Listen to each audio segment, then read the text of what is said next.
Hi and welcome everyone to this pre-recording of my talk at the mXrap user case seminar in Perth. My name is Jesper Martinsson. I'm going to talk about improved analysis in mXrap using Bemis data and how to really squeeze out the full potential of your measurement system. This is the outline. I will start by emphasizing the challenges of deep mines, and it's the driving force behind this talk and why we are here today. I will continue to shortly introduce our company, RockSigma. We're going to look at some solutions and some particular interesting results. Finally, we are going to look at the next generation seismic system using Bemis and mXrap and how to leverage the full potential. This is the RockSigma team. We are 3 full-time employees with long experience in seismology, mining-induced earthquakes and calculation methods in particular. I'm associate professor in statistics with long experience in developing calculation methods in seismology. Ville Thurman is a licentiate in geotechnology and has extensive experience in mining-induced earthquakes and mining-induced seismology, and has been working a lot in computational algorithms for that. We also have Johan Christiansson with long experience in distributed systems and how to scale the computations with the amount of work that we need to do. So let's start by looking at the driving force behind our work. 2 years ago, the largest recorded earthquake occurred in Sweden. It created world news, and this earthquake released approximately 30 times more energy than the previously largest earthquake in Kiruna. Luckily, no one was injured, but the event had, of course, significant implications for the mine with respect to production loss, rock support, safety, etc. And this is one of the challenges with deep mining. We know that it generally gets worse with mining depth, but how much worse? There are not many studies of this today, but we have some indications from studies in South Africa, in Sweden and also in Canada, indicating a non-linear behavior with respect to the number of events and the depth. And looking also at simulations and acoustic emissions by testing rock in laboratories under different stress conditions also indicate an exponential behavior with respect to the applied stresses. In Canada, for example, in Creighton Deep, we get approximately twice the problems for each 100-meter decrease. The largest event will release more than 2 times more energy with reasonable B-values. And the total cost follow, of course, a similar relationship. And this is, of course, one of the factors that eventually will limit deep mining. But when this happens and at what mining depth depends very much on our understanding of how deep mining affects the surrounding rock mass. And to obtain this understanding, we need seismic data processing. We need to detect, locate and analyze every possible rock movement in the mine. And this is our mission, to provide this for the mines in order to mine smarter, in order to flatten this curve here.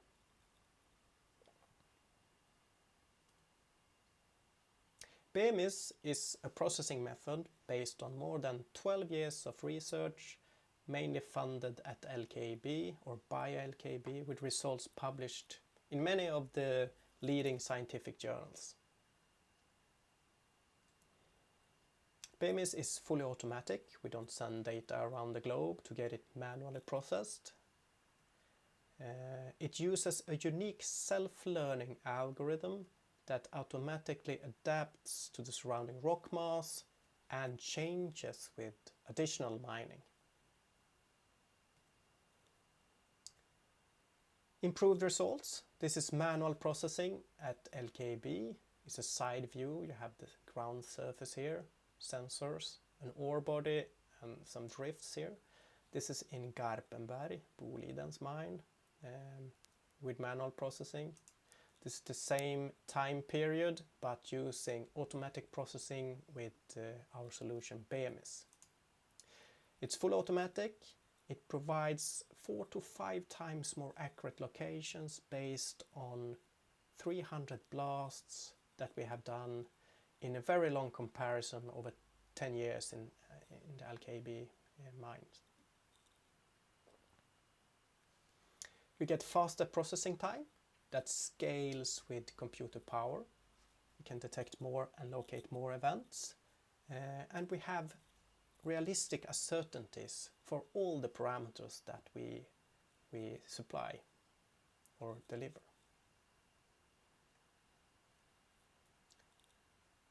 Bemis also has the unique ability to predict future activity based on future mining. It means that the mine can customize production plans to limit the risk of future quakes before they happen. And it also gives us a unique understanding of how the production, but also the depth and the size of the ore body affects the surrounding rock mass. And finally, I'm going to show you something that will revolutionize the way we understand how production affects the rock mass. This is me. I have a slight neck injury affecting my right arm, and to really know what's going on, we need to see inside the neck. So I went to do an MRI a couple of weeks ago, and this is inside my neck, which is this is just a standard medical procedure that you do to really find out the conditions of my neck. But the question is here, can we adopt the same procedure to find out the conditions of the rock mass? And yes, we can. Bemis can automatically create tomographic images of the rock mass based on the seismicity itself. And as with medical imaging, we can now slice the rock mass in different directions. Here we have a slice in Malmberget through an ore body here, showing differences in velocities. We have a slice here in Garpenberg, and here we have slices that changes with the depth in Malmberget. So we can really look inside the rock to really understand how mining affects it. Today we have P-wave velocities, but tomorrow we'll be able to produce tomography of many other acoustic parameters, not just P-wave. Everything is accessible for the user inside mXrap, but to leverage this information, we need to redesign the flow of information needed for these next generation solutions. So we need to rethink the system setup, and this is what we are doing at LKAB today, and it will be ready within 6 months, in September 2022. Just to rewind the tape a bit, this is the typical measurement and analysis setup. We have one supplier that supplies the measurement system. It also supplies the processing of the data, and the information the user can see inside mXrap is limited to a seismic catalog with a couple of parameters.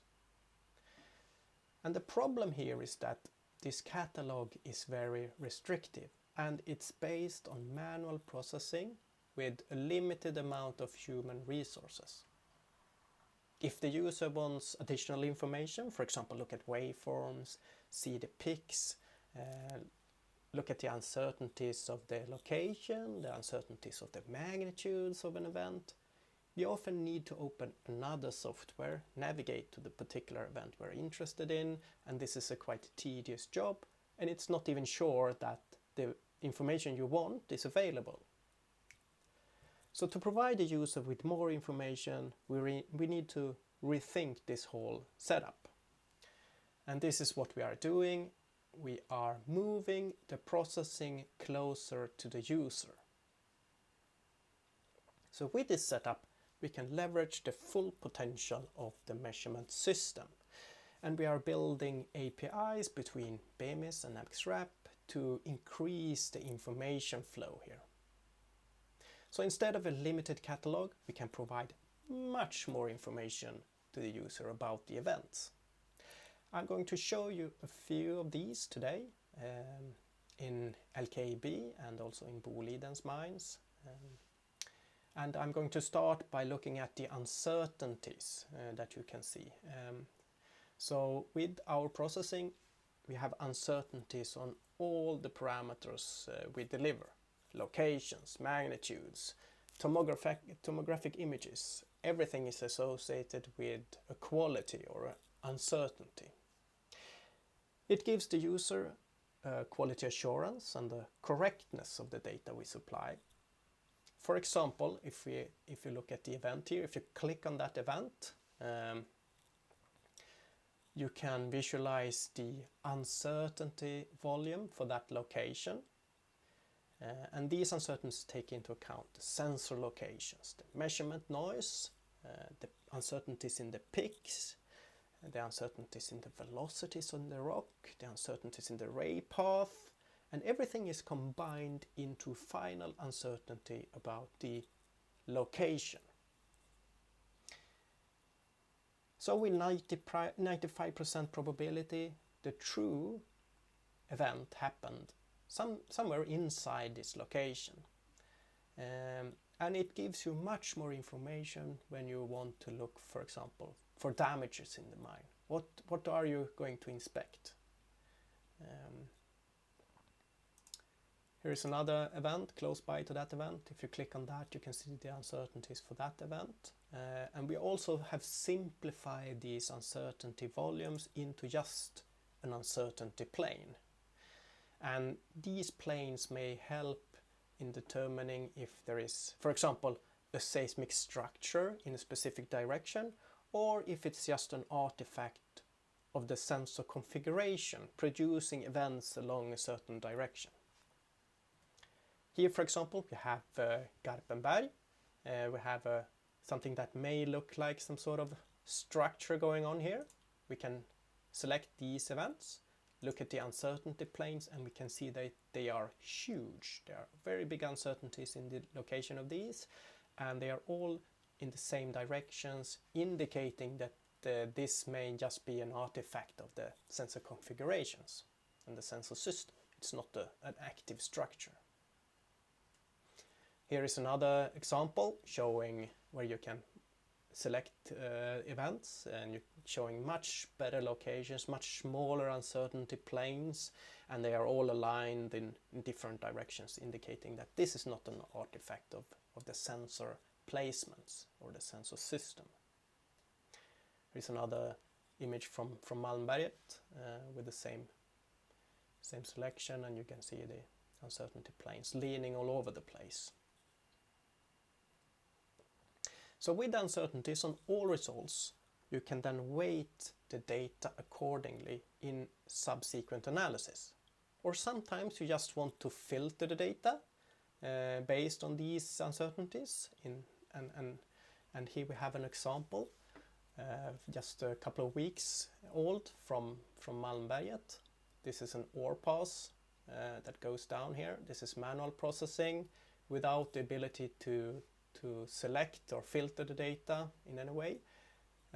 So these are the events, and if you look inside our system and just filter on good quality locations, you can see another story going on with other details of that ore pass and where the seismicity is. Here's another example from Malmberget. You can see the scanned volume of that ore pass. You can see how the events follow that shape of that volume when you filter on certain locations. Here is another example. You have the ore pass here.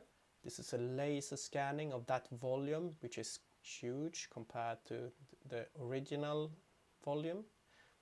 And you can see the seismicity following the contours of that laser scanning when you filter on just well-located events.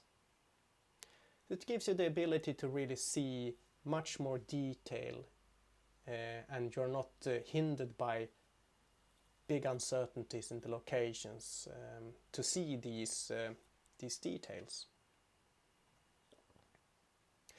Another exciting benefit with this setup is that you can look at tomographic imaging directly inside mXrap. So I'm going to show you a few examples. I'm going to start with a very small dataset from Garpenberg. So it's this example here, where we have 2,000 events roughly in this volume. We have 11 sensors close by that has been used. Well, all sensors have been used, but these are those that are most important in the tomographic construction and imaging. So with these 2,000 events, we can create a tomographic imaging, and this is a slice with the block size are quite big. It's 50 by 50 by 50 meters.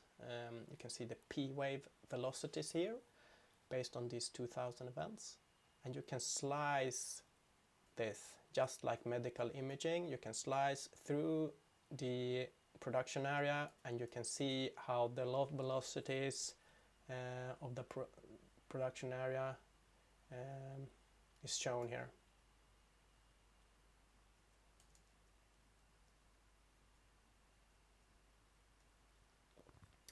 This is a much larger data set from Malmberget, where we have sliced the rock mass along the X direction.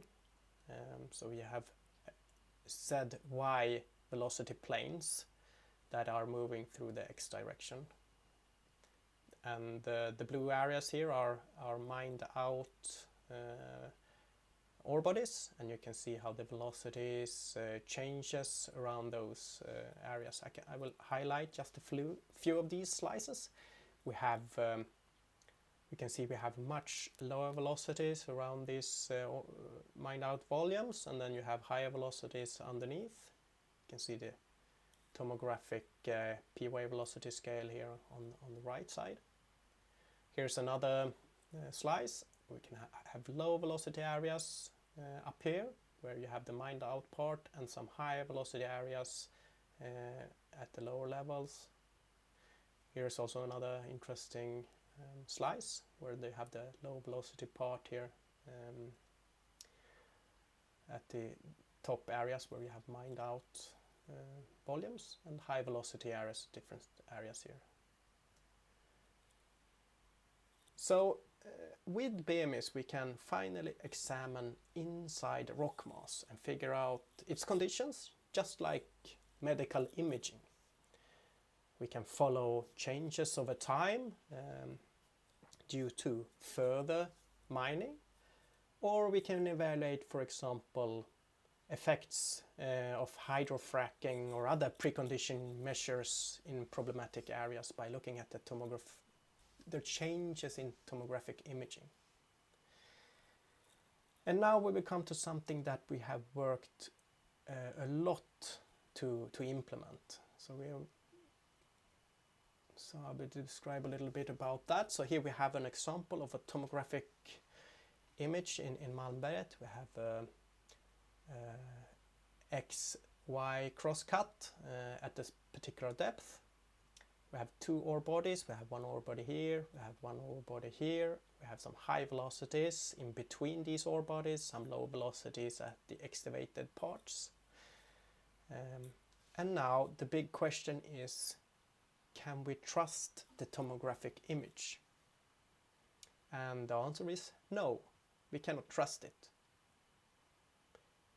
not without the corresponding uncertainties. So these are the uncertainties for that image, where the green part is very certain and the red part is not so certain.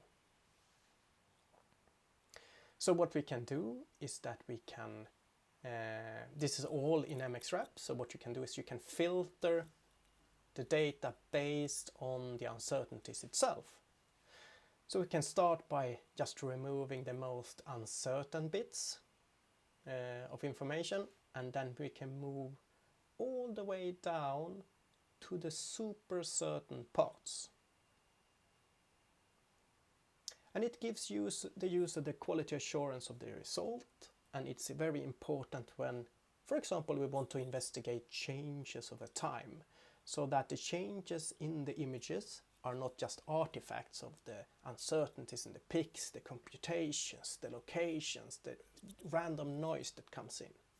So we want to make sure that when we look for changes over time, we are looking for significant velocity changes in the rock mass, so that we can draw good conclusions. Now we're going to see another cool feature with this integration of Bemis and mXrap and these close APIs that we are building. So in mXrap, when you click on the event, you can see the locations, on location uncertainties. You can see the sensors that has been used when processing and locating that event. And these sensors are now colored by the P-wave arrivals. So red one is arriving first, and then later and later and later up to the bluish color. If you open up another table in mXrap, you can actually see all the site IDs, all the sensors, 17 sensors that have been involved in locating that event. You can see the P arrivals, the P picks, the corresponding S picks for that event and the locations.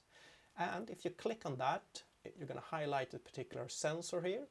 You can see the P wave, the S wave, corresponding seismogram, the P pick as a bar here, the S pick also as a black bar. And here we have zoomed in versions of those picks. So we have the P pick with the corresponding uncertainties as a box here, just to simplify it. And we have the S pick here with the corresponding uncertainties. And all these events of all these uncertainties are then used to create the uncertainties in the locations, as I told you earlier. But it's not just the uncertainties in the picks, but it's also the uncertainties in the velocities, in the ray paths, in the sensors configuration, etc. That all are combined to generate the uncertainties in the locations. And that is of course then later used to create uncertainties in all other subsequent analysis and weight the data accordingly. Another cool feature that LKAB wanted to implement is that you can, as a user, change the picks here if you like. So you can change the P pick and S pick. You can see some of them are red marked, which means that they are not very good and not important in locations. But as a user, you can go in and change them if you like. And then you can send them for automatic processing, reprocessing in Bemis. So it's not just a one-way communication, but you have a two-way communication between mXrap and the processing. So you have interactions here, which is quite interesting. And in the future, you may be able to highlight a specific volume that you're interested in and a time period, and then you will send that to Bemis to create a tomographic imaging of that volume of rock in that certain time period. So you have this interaction going on, which is quite interesting and unique with this sensor setup, or system setup, sorry. Another cool benefit with this setup is that we are finally independent of a particular supplier of the measurement system, or a particular measurement system in overall. So all data can be processed jointly inside here and accessed for the user in mXrap. So we can have our standard suppliers of geophones. We can also add optical fibers where you have the ability to define many hundreds of different sensors through the fiber itself. We can have MEMS sensors, cheap MEMS sensors that you can add, surface sensors measuring the vibrations as we have in Malmberget, for example. And you can even add the natural network in seismic network here. And everything can be combined and processed, not independently, but jointly inside our processing service. And of course, visualized and used in mXrap. So we can go from today's number of sensors that are mainly defined based on human limitations to tomorrow's sensors with automatic processing that simply just scales with computer power. There is no manual processing involved, it's just more computers doing more work. So that's one of the benefits with this. Another cool thing is that we get full interaction with the users. We can attach other softwares here that are not particularly focusing on seismology, seismic events, rock stabilities and stuff like that, hazards, but specialized on other tasks in the mine. So it could be, for example, mobile applications, different CAD and virtual reality softwares. Everything is accessible openly with these APIs that we are exposing. So the possibilities with this measurement setup and the possibilities with the interaction between the user is almost infinite with this setup. So I want to thank you for listening, and if you want to leverage the full potential of your measurement system, if you want a deeper understanding of how mining affects your rock mass, don't hesitate to contact us at Rock Sigma, and we will deploy the next generation system for you, available in the same visualization software that you already use today, mXrap. So thank you for listening and for giving me the opportunity to share these results with you.